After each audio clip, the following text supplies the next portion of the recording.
Iran says it has raised its uranium enrichment levels past 4.5%. That purity level is beyond the limit allowed under the International Nuclear Agreement. Well, US President Donald Trump says Tehran, quote, better be careful, but Iran has a warning of its own, saying enrichment levels could be increased to even higher levels if it doesn't see any sanctions relief. Meanwhile, the conflict between Iran and the US has been brewing for quite some time. Michael Holmes has more on how we got here. It was one of Donald Trump's long-time campaign promises. In May of last year, he delivers with full force. The US unilaterally withdraws from an Obama-era deal meant to rein in Iran's nuclear ambitions. European allies remain committed. At the time, so does Iran. Come November, crippling American sanctions that had been lifted are reimposed. This is part of a maximum unprecedented economic pressure campaign the United States is waging against the world's largest state sponsor of terror.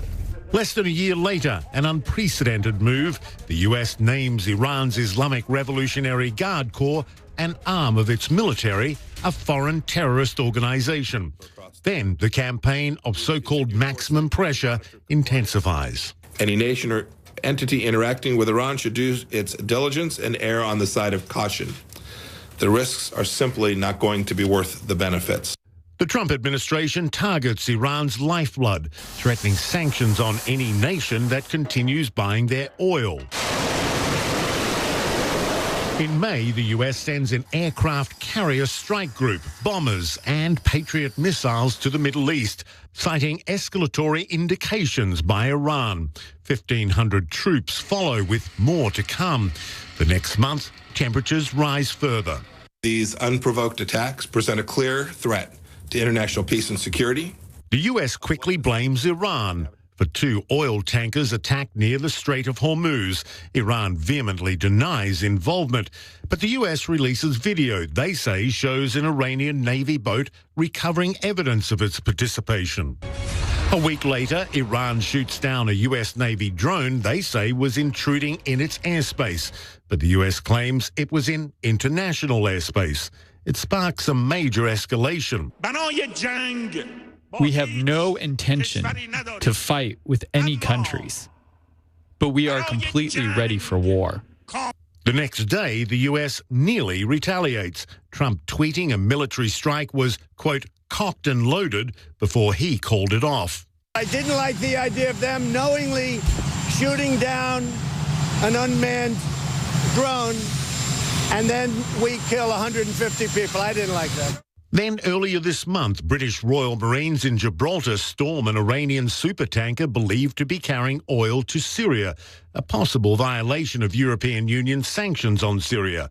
A senior Iranian foreign ministry official says the ship was seized, quote, at the behest of the US. But Gibraltar denies that, saying it acted on its own. More than a year since the US withdrawal from the nuclear deal, a cash-strapped Iran levies pressure of its own. The country's foreign minister says Iran is exceeding the pact's limit set on stockpiles of enriched uranium. Iran won't stop, officials say, until protected from American sanctions, unlikely to ease anytime soon.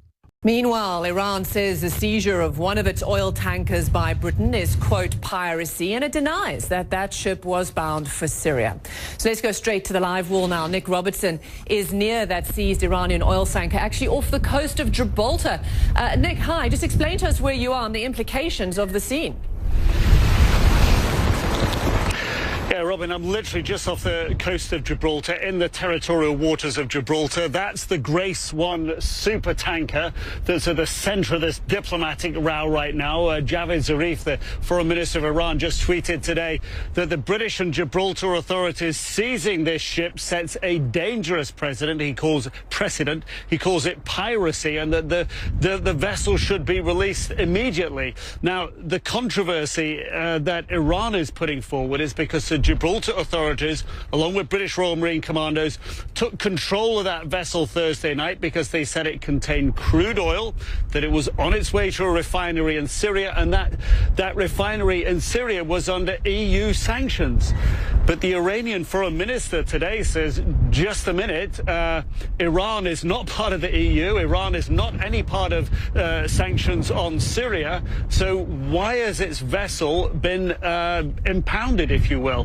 What the Iranians believe is that the British and Gibraltar authorities acted at the request of the United States as the United States seeks to put greater pressure on Iran, not Syria here, that they believe that this is part of the maximum pressure that the United States is putting on Iran, and this, Britain has done it at the behest of the U.S. authorities. But right now, a big diplomatic standoff. I don't know, Scotty, if you can swing the camera around a little bit, but there's a big British naval vessel patrolling here. So this is a situation that's being taken very, very, very seriously.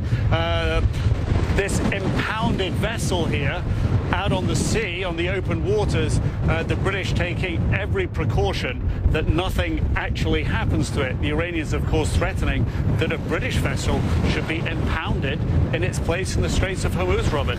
Yeah, so it's certainly a standoff, literally where you are at sea. And let's just talk us broadly, though. We're also seeing the Iranians essentially tout the fact that they're increasing uranium enrichment. What does that mean in the context of where you are and what we're seeing playing out?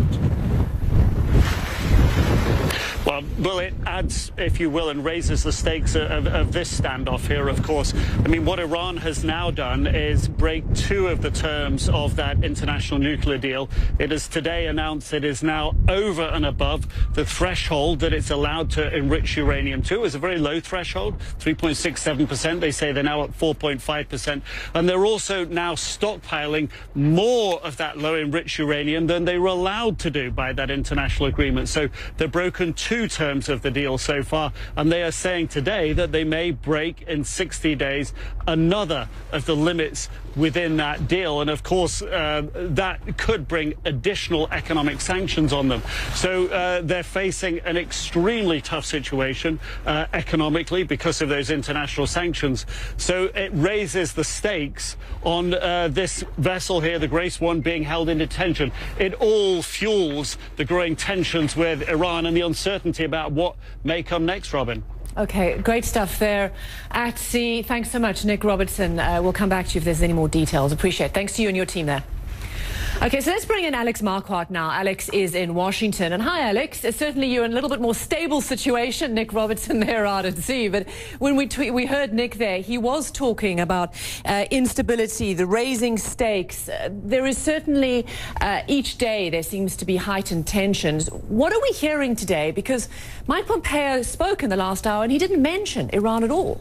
Right. We have heard repeated warnings from Washington from both President Trump as well as Secretary of State Mike Pompeo, Robin. But so far, nothing in response to this latest news from Washington, from Iran. Now, of course, this is Monday morning after a holiday weekend here in Washington. As you mentioned, Secretary of State Mike Pompeo speaking just a short time ago, he did not mention this news from Iran. President Trump, as you played at the top there, warning that they better be careful.